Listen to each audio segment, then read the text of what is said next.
कहानी के शुरू में हम एक बच्ची को देखते हैं जिसका नाम मैडलिन था, जो बैठी अपनी मॉम से पूछ रही थी कि मॉम डैड कब आएंगे और क्या काम करते हैं। जिस पर मैडलिन की मॉम बताती हैं कि वो लोगों की जान लेने वाले डॉक्टर हैं और वो वापस कभी नहीं आएंगे। फिर मैडलिन अपनी मॉम की दवाइयाँ लेने ऊपर चली जाती है। तभी उनके घर में एक आदमी आता है जिसने मास्क पहना हुआ था। वो मैडलिन की मॉम से पूछता है कि तुम्हारे हस्बैंड कहाँ पर हैं? उसकी मॉम जवाब देती है वो यहाँ पर नहीं है और शायद कभी नहीं आएंगे। पर तुम कौन हो और तुम्हें क्या काम था? वो आदमी बताता है कि तुम्हारे हस्बैंड ने मेरी पूरी फैमिली को मार दिया, और ये कहकर मैडलिन की मॉम को मार देता है। ऊपर मैडलिन भी गोलियों की आवाज सुन रही थी। वो आदमी अब मैडलिन को भी घर में ढूंढ रहा था। जब वो उसके कमरे में पहुंचता है तो उसको भी मारने की कोशिश करता है, पर मैडलिन उस पर ही अपनी गन से गोलियां चला देती है और उस मास्क वाले आदमी को मार देती है। फिर उसकी लाश को ठिकाने लगाने बाहर लेकर जाती है। तभी वो मास्क वाला आदमी जिंदा हो जाता है। मैडलिन जब देखती है कि वो जिंदा है तो डरकर भागने लगती है। तभी मैडलिन भागते हुए पानी के अंदर गिर जाती है क्योंकि वहाँ पर बर्फ की तह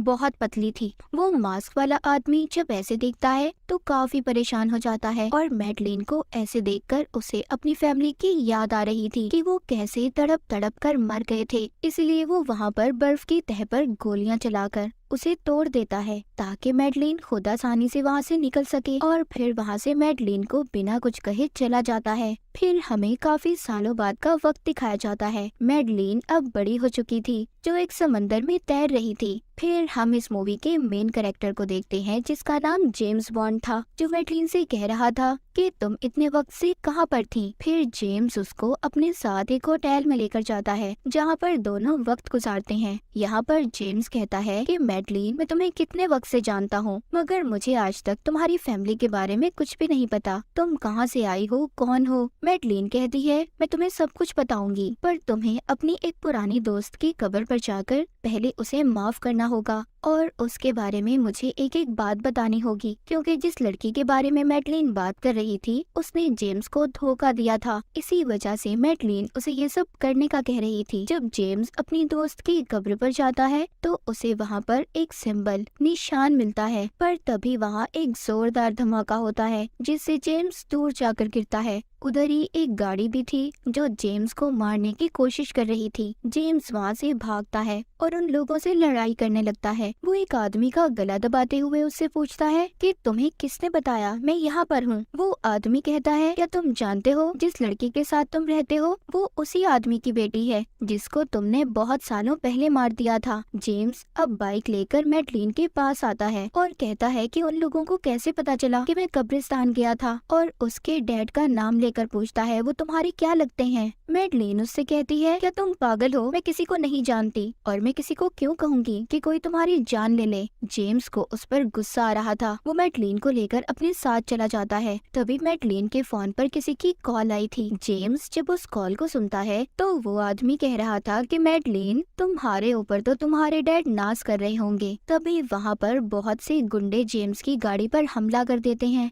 पर जेम्स की गाड़ी बुलेट प्रूफ थी, उस पर गोलियों का कोई असर नहीं होता। वो अपनी नई टेक्नोलॉजी वाली गाड़ी से उन गुंडों पर गोलियां चलाकर हमला कर देता है, जिससे काफी लोग मारे जाते हैं। वही मैडलिन को ट्रेन में सवार करता है और कहता है कि हम वापस कभी नहीं मिलेंगे। फिर हम कुछ सालों बाद देखते हैं एक कंपनी पर कुछ गुंडे हमला कर रहे थे जो बायोटेक्निकल वेपन्स हथियार बनाने का काम करती थी। वहाँ पर जो साइंटिस्ट था उसको एक आदमी की कॉल आती है जो कह रहा था कि अगर अपनी जिंदगी चाहते हो तो सब केमिकल्स को लेकर मेरे लोगों के साथ आ जाओ। फिर वो सभी लोग वहाँ से सारे केमिकल्स को लेकर साइंटिस्ट को भी साथ लेकर अपने बॉस के पास ले आए थे। उधर दूसरी तरफ जेम्स अपने एक पुराने दोस्त से मिलता है जो उसको अपने एक साथी से मिलवाता है, जो कह रहा था कि जेम्स, हम जानते हैं कि तुमने अपनी कंपनी छोड़ दी है। दरअसल जेम्स उसी कंपनी में काम करता था जहाँ पर कुछ लोग साइंटिस्ट को पकड़कर ले गए थे। वो आदमी कहता है कि मैं जानता हूँ तुमने अपनी कंपनी को छोड़ दिया है, इसीलिए मैं चाहता हूँ तुम हमारा साथ दो, हमें तुम्हारी जरूरत है। वो बताता है कि तुम्हारी कंपनी के साइंटिस्ट को जिन लोगों ने पकड़ा है उन्होंने कंपनी से एक बहुत ही खतरनाक केमिकल को चुरा लिया है जिससे पूरी दुनिया तबाह हो सकती सकती है, तुम्हें हमारा साथ देकर साइंटिस्ट को छुड़वाना होगा जो एक ग्रुप के कब्जे में है और वो दूसरे शहर में है। जेम्स अब अपने अगले मिशन पर निकल जाता है, पर जेम्स इस मिशन पर अकेला नहीं था। उसके साथ एक लड़की थी जो पहले भी इसके साथ काम किया करती थी। अब उस शहर में पहुंचकर जेम्स एक और लड़की से मिलता है जो इसके दोस्त की साथी थी जिसने इसे मिशन पर भेजा था। वो बहुत खूबसूरत थी, इसीलिए जेम्स की बहुत जल्दी उससे दोस्ती हो गई थी। वो मिलकर अब एक पार्टी में जाते हैं जो पार्टी उन आदमियों के लीडर ने दी थी जिनके कब्जे में साइंटिस्ट था। उनका लीडर तो वहाँ पर मौजूद नहीं था, पर उसके आदमियों ने सब पर नजर रखी हुई थी। दरअसल इस ग्रुप का लीडर एजेंट्स के कब्जे में था। अब वहाँ पर जब लीडर को पता चलता है कि जेम्स भी इस पार्टी में है तो साइंटिस्ट को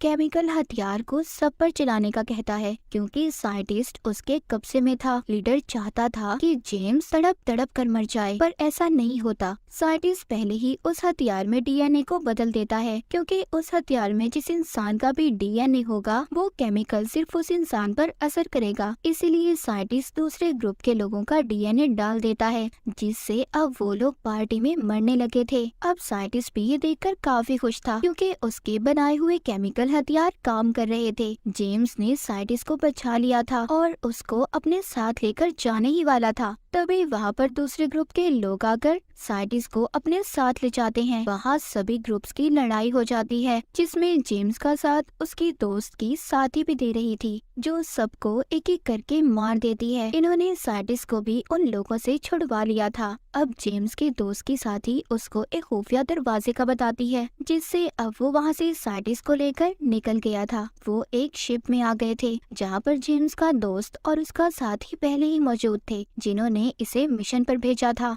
जेम्स यहाँ पर लाकर साइंटिस्ट से पूछता है कि इस केमिकल हथियार का असल मकसद क्या है और तुम किसके लिए काम कर रहे हो। पर तभी यहाँ पर जेम्स का दोस्त इस पर अचानक से हमला कर देता है, क्योंकि ये भी अब तक जेम्स और अपने साथी को धोखा दे रहा था, क्योंकि ये किसी और के साथ मिला हुआ था। ये उस शिप में अपने साथी पर गोली चला देता है और शिप में धमाका करके साइंटिस्ट को अपने साथ प्लेन में ले गया था। अब शिप में धमाके की वजह से शिप टूट जाता है और डूबने वाला था, क्योंकि उसमें पानी आ रहा था। यहाँ पर जो जेम्स के दोस्त का साथी था उसको गोली लगी थी। उसको पता चल चुका था कि वो नहीं बचेगा, इसीलिए वो जेम्स से जाने का कहता है। जेम्स अब एक कश्ती में बैठकर आगे बढ़ता है, जिसके बाद हम मैडलिन को देखते हैं, जिसके पास एक आदमी आया था। ये दोनों अपने माँ बाप को याद कर रहे थे और एक दूसरे को अपनी कहानी सुनाते हैं। फिर वो आदमी मैडलिन को एक बॉक्स देता है जिसमें वही मास्क था जो मैडलिन ने बचपन में देखा था। यहाँ पर हमें पता चलता है कि अब तक जो कुछ भी हो रहा था वो ये आदमी ही कर रहा था, जिसका नाम सैफिन था, और यही था जिसने मैडलिन की मॉम को भी मारा था। मैडलिन उससे पूछती है, तुमने मेरी मॉम को क्यों मारा और अब आखिरकार तुम क्या चाहते हो। सैफिन उसको बताता है कि मेरे डैड का एक फूलों का बाग था, उनको फूल बहुत पसंद थे,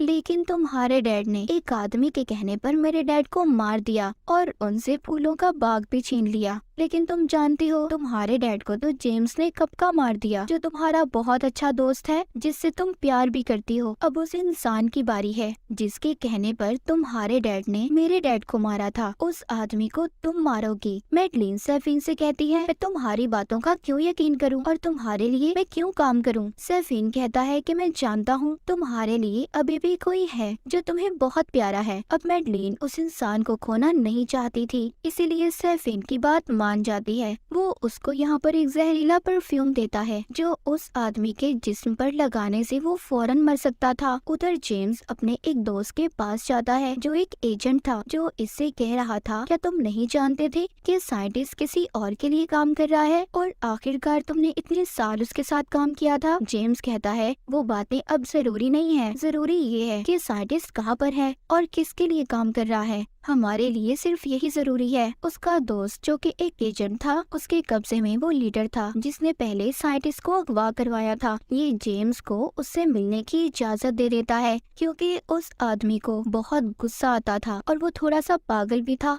इसीलिए वो यहाँ पर एक दिमाग के डॉक्टर को भी बुलवाता है, जो कोई और नहीं बल्कि मैडलिन थी। बहुत सालों के बाद मैडलिन और जेम्स एक दूसरे को देखते हैं। जेम्स उससे हाथ मिलाने के लिए अपना हाथ आगे बढ़ाता है, पर मैडलिन उससे हाथ नहीं मिलाती क्योंकि उसके हाथ पर जहरीला परफ्यूम लगा हुआ था। ये भी उसी आदमी को मारने आई थी जिससे जेम्स मिलने जा रहा था, और ये वही आदमी था जिसके कहने पर सैफीन के डैड को मैडलिन के डैड ने मारा था। जेल के अंदर जाकर उस आदमी को इनके सामने लाया जाता है। जेम्स यहाँ पर मैडलिन का हाथ पकड़ने की कोशिश कर रहा था, जिससे परफ्यूम जेम्स के हाथ पर भी लग जाता है और मैडलिन घबरा कर वहाँ से चली गई थी। जेम्स अब उस आदमी से साइंटिस्ट के बारे में पूछता है और कहता है बताओ वो कहाँ पर है, पर वो उसको कुछ नहीं बता रहा था, उल्टा उसके माजी के बारे में बात करके उसे गुस्सा दिलवाने की कोशिश कर रहा था ताकि वो यहाँ पर गुस्से में उस पर हाथ उठाए, जिससे उसे इस बात की सजा मिलेगी। जेम्स ऐसा ही करता है, उस आदमी का गला पकड़ लेता है। वो आदमी जेम्स से कहता है कि तुम एक बहुत ही खुदगर्ज इंसान हो, तुम मैडलिन के नहीं हो सकी तो किसी और की क्या होगी। जिस बात पर तुमने उसे छोड़ा था सारा प्लान मेरा था।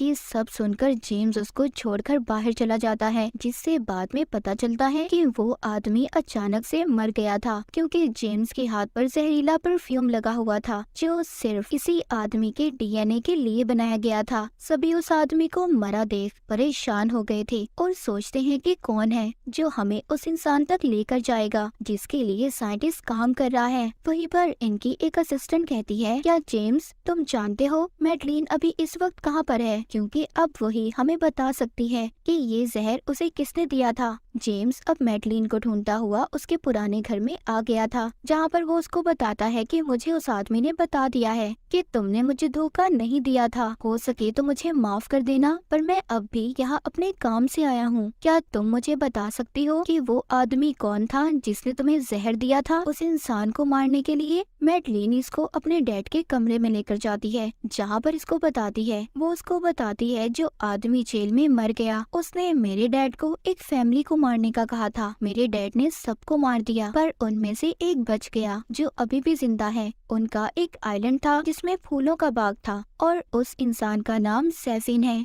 जो अभी भी जिंदा है। उसी ने मुझे वो जहर दिया था और उसके इरादे कुछ ठीक नहीं है। वो उन्हीं पौधों में जहरीले केमिकल डालकर दुनिया को खत्म करना चाहता है और तुम्हारा दोस्त जिसने तुम्हें धोखा दिया था उन्हीं लोगों के साथ मिलकर काम कर रहा है। उधर ही मैडलिन जेम्स को एक छोटी बच्ची से भी मिलवाती है जो इन दोनों की बेटी थी, जिसके बारे में मैडलिन ने कभी भी नहीं बताया था। तभी उधर कुछ लोग आ जाते हैं। मैडलिन जानती थी कि ये सैफीन के गुंडे हैं क्योंकि वो नहीं चाहता था कि उसके आइलैंड के बारे में किसी को कुछ भी पता चले। जेम्स अपनी बेटी और मैडलिन को लेकर वहाँ से भागता है पर वो लोग इन पर हमला कर रहे थे। अब जेम्स जंगल की तरफ आ गया था। मैडलिन और अपनी बेटी को एक झोपड़ी में बिठाकर खुद उन लोगों से लड़ने चला जाता है। ये एक के बाद एक उन लोगों को मार रहा था। तभी इस लड़ाई का फायदा उठाकर सैफीन वहाँ से मैडलिन और उसकी बेटी को अपनी हेलीकॉप्टर में बिठाकर ले जाता है। ये मैडलिन को अपना एक बाग दिखाता है जिससे दुनिया की आबादी को रोकने वाला था। वो अपनी फैमिली का बदला मैडलिन से ले रहा था। उसकी बेटी को उससे अलग कर देता है। यहाँ पर आइलैंड पर जेम्स और उसकी एक साथी भी पहुँच गए थे जिनके साथ जीपीएस लगा हुआ था। वहाँ पर आते ही जेम्स और उसकी साथी साइंटिस्ट को बंदी बना लेते हैं, पर यहाँ पर एक स्पीकर के जरिए सैफीन उससे बात करता है। जेम्स कितनी अजीब बात है ना, मेरे पास तुम्हारी 2 अमानतें हैं, क्यों ना हम बैठकर बात कर लें। अब जेम्स अपनी साथी के हवाले साइंटिस्ट को करता है और खुद सैफीन से बात करने जाता है। सैफीन के पास जेम्स की बेटी थी। वो उससे कहता है देखो मैं खून खराबा नहीं चाहता और तुम आराम से मेरे आदमी को मेरे हवाले कर दो। अपनी फैमिली को लेकर चुपचाप यहाँ से चले जाओ। और हाँ, अगर तुमने मेरे जहरीले पौधों को खराब करने की कोशिश की तो अच्छा नहीं होगा। मैं तुम्हें ऐसी मौत मारूंगा कि तुम सोच भी नहीं सकते। ये सुनकर जेम्स को बहुत गुस्सा आ गया था। वो सैफीन पर हमला कर देता है पर वो एक अंडरग्राउंड रास्ते से गायब हो गया था। अब खैर जेम्स किसी तरह मैडलिन और अपनी बेटी को ढूंढ लेता है। उधर साइंटिस्ट को भी जेम्स के साथ ही केमिकल वाले पानी में गिराकर मार देती है। उधर जेम्स को उसका एजेंट दोस्त बताता है कुछ हेलीकॉप्टर उस आइलैंड की तरफ आ रहे हैं उन जहरीले पौधों को लेने। तुम्हें जल्दी उन्हें खत्म करना होगा। जेम्स मैडलिन और अपनी बेटी को अपनी साथी के हवाले करता है जो उन्हें यहाँ से ले जाती है और उस आइलैंड पर मिसाइल से हमला करवाने का कहता है ताकि उस आइलैंड को तबाह कर सके। लेकिन जब सैफीन को ये बात पता चलती है तो वो बड़े बड़े डोम से उन्हें सील्ड बंद कर देता है ताकि मिसाइल्स अंदर ना आ सकें, पर जेम्स उन्हें हटा देता है। अब यहाँ पर सैफीन और जेम्स की लड़ाई हो जाती है जिसमें सैफीन तो मारा गया था, पर मरते मरते वो एक जहरीली दवा जेम्स के जिस्म पर लगा देता है जो ऐसा जहर था कि जेम्स जिसको भी हाथ लगाएगा उस इंसान की मौत हो जाएगी। जेम्स का दोस्त उसको बताता है कि इस जहर का कोई एंटीडोट, कोई तोड़ नहीं है। अब वो वक्त आ गया था, जेम्स मरने ही वाला था। मरने से पहले वो मैडलिन से बात करता है और उसे बताता है कि वो उससे बहुत प्यार करता था, जिसके बाद आसमान की तरफ अपना चेहरा करके खड़ा हो जाता है। वो मिसाइल्स के आते ही उन जहरीले पौधों के साथ मारा गया था। ये देखकर सब बहुत दुखी हो गए थे। मैडलिन भी बहुत रो रही थी। जेम्स ने इस सबको बचाने की खातिर अपनी जान दे दी थी और जेम्स की इसी बहादुरी के साथ ये मूवी यहीं पर खत्म हो जाती है।